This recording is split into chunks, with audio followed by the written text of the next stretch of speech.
Lachlan was dying. We could hear it in the way he was breathing. Each gasp ragged and agonizing, broke at the end. A slow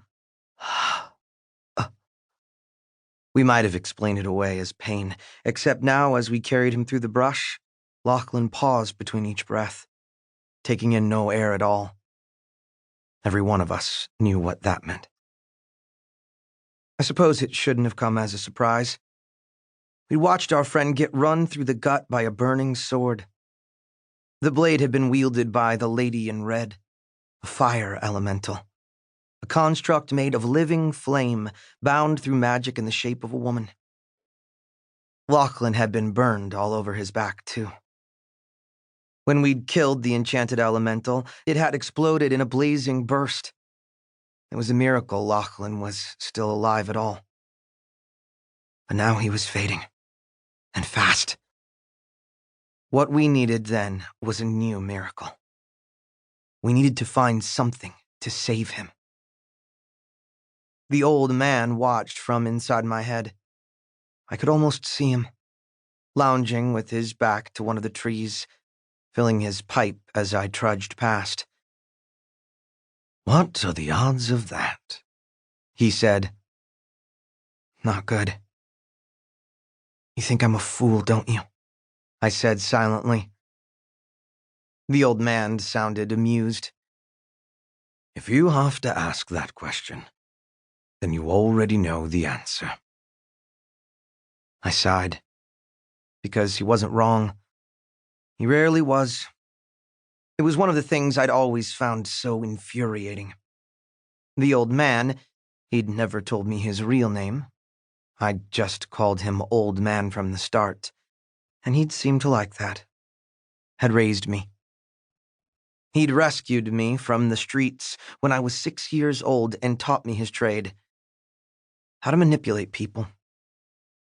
I'd learned to read their thoughts, their feelings, their hidden intentions, from the way they moved, from the words they said, or the words they didn't.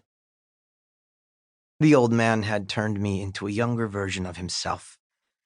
A gaffer, a charmer, a silver-tongue, or a con man, a swindler, and a dirty, rotten cheat, depending on whom you asked.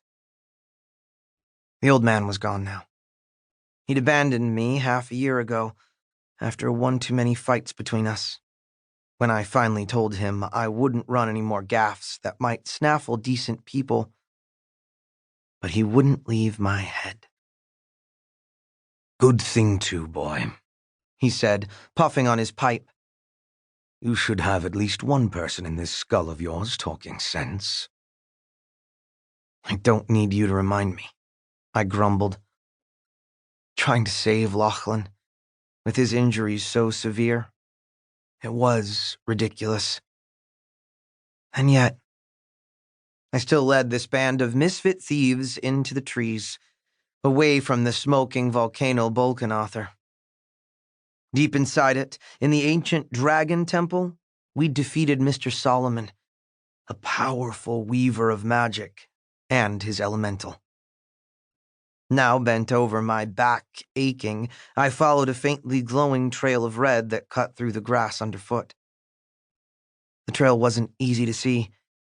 Would have been impossible, actually, if it wasn't for the artifact that had attached itself to my left eye socket. The eye. The dragon's eye, to give it the full name the weavers called it, was capable of seeing enchantments and the magical energy that powered them. Life. That was what I followed now. The glowing red trail was Lachlan's life energy, draining out as he died. It was leading us somewhere, to something, though none of us knew what.